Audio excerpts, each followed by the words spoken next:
A pripíjam na zdravíčko všetkých vás, ktorých nás štyroch podporujete na našich kanáloch. Takže ahojte. Sme radi, že ti môžeme pomôcť s baráčikem, že nás tu nechajú zadarmo bývať, aj sme mu prdelku krásnu, aj s našim nasávajúcim bábom, čo čaká v brušinku, aj s našim chlpáčikom, našim tuleníkom krásnym, pachltným. Chcem ti aj za seba poďakovať, že nám takto pomáhaš, Miloško. A že máme úžasného priateľa. A úžasnú priateľku, ako je Majka a ty. Sme radi za vás, že máme vás dvoch. No. Nikto iný nám viac nechýba do života. Na čo mať falošných ľudí pri sebe? Stačíme si my 4. No, vlastne 5 a budeme 6. No. Miloško, tak hádam, budeš preklopený z tejto správičky. Máme ťa radi, aj s Majuškou. Ale zase moc opitý ja opustil nebudú, to by nebol dobrý asi nápad. Ma to aj táckalo včera, aj som sa skoro zjebal do ohňa, včera pri varení chlebov, aj si ma tam táckalo, triaslo, zaspával som. Ty si celý nejaký čudný. No, by si ma musel potom ťahať na rukách alebo na pleciach ma niesť z budovy vonka, potom sa tak nevyspal. Vyprávaj Milošu, ja som stihol včera celú fľašu. Niekým má 2 poháre, žena tiež 2 poháre. Ale len som to lial. Lebo som oslavoval úžasných kamarátov, úžasnú rodinu. Všetko sme oslavovali. A pripíjal som na Mivka a ušatého, aby zdochli, skapali, nech je pokoj. To je najdôležitejšie. My aj 2-krát sa pomilovali v stane, sa triasol. A ozaj nič už nedávali, nikde nemají nic, napríklad ako nebol tak. No a papulka mi fakt išla včera veľmi, Miloš. To ti teda išla. My sme už byli rádi, že ide spať. Sme sa rozlučili, dali sme si posnienku na dobrú noc a už ma zaťalo. Sekundu už ho zalomilo, chrápal. Už som chrápal do piča, doteraz ešte som unavený.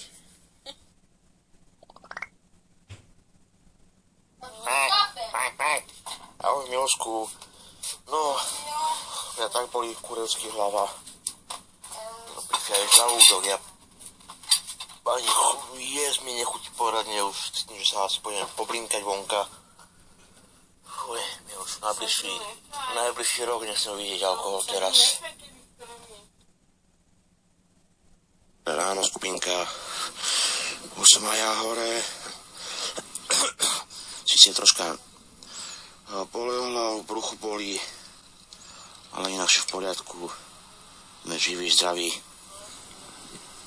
Že nám chýbate tu strašne. Ale dosť som to včera prehnal s tým.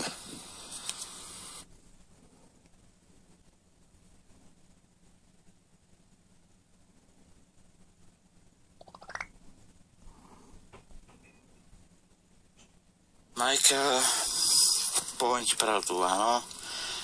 Za 2 dní máme s mojou manželkou 8 mesiacov výročie svadby. Oslavujem aj na to a oslavujem aj na skvelých priateľov, ako ste Vity a Miloša Haďas. A ešte ožratý varím. To je umení. Takže má vás všetkých ráda, moju ženu a moje deti milujem.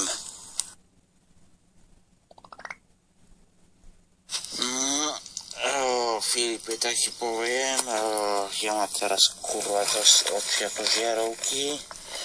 Keby sa ti mám odfotiť, tak by si oslepol na mieste.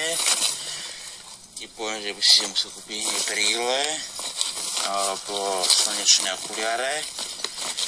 Mám oči ako diaľkové svetlá. Ale poprvé som si ľúbil aj teba, no si dal pozor na ľudí, to aký je, ale verím tomu, že ty Pekarovi a Mirovi nedonášaš. Aspoň môj názor, áno. No, Dudu, bol tu na občianskoprávnom vtedy prvýkrát, keď som to stiahol. Ale pri tebe, ale ne pri mne. Jo, čo som mal charakter, lebo mal deti, tak som to stiahol ako otec, aby nemal problémy, ale ne. Teraz to nesiahnem a premýšľam, že ešte podľa nás sťažnosť na prokuratúru na ňo, aj na Mira, a nech to ide na súd. Dobre, takto, áno, zase troška šipka. Zajtra idem na políciu, podať trestné oznámenie na teba, takisto aj na tú ženu, za obvinenie z krádeže káblov, ktoré na videu nebolo vidno, že vybrali káble. Vypýtal si 400,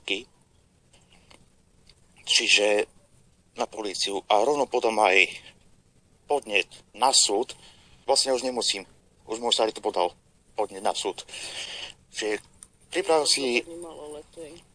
si najmenej 50 000, aby si aj najal právnika, zaplatil súdne trovy, zaplatil odškodné, zaplatil všetko. A ešte idete, viac z vás chránené, áno. Tak sa tiež. Ja to na políciu. Však to je tak, keď nikto nemá deti, tak vyhaduje cudzí. Len kvôli tému, že všetci musia klamať. Poď si do bundu. Takže vidíme sa na polícii a potom aj na súde. Ale ver tomu, kurva, že tebe, aj keď si zaplatíš právnika, to nepomôže, lebo ti to strhnú rovno zo stola. A väčšine, čo my žereme, čo my kupujeme, niekto aj žije, má rodinu, musí kupovať, logicky, nie?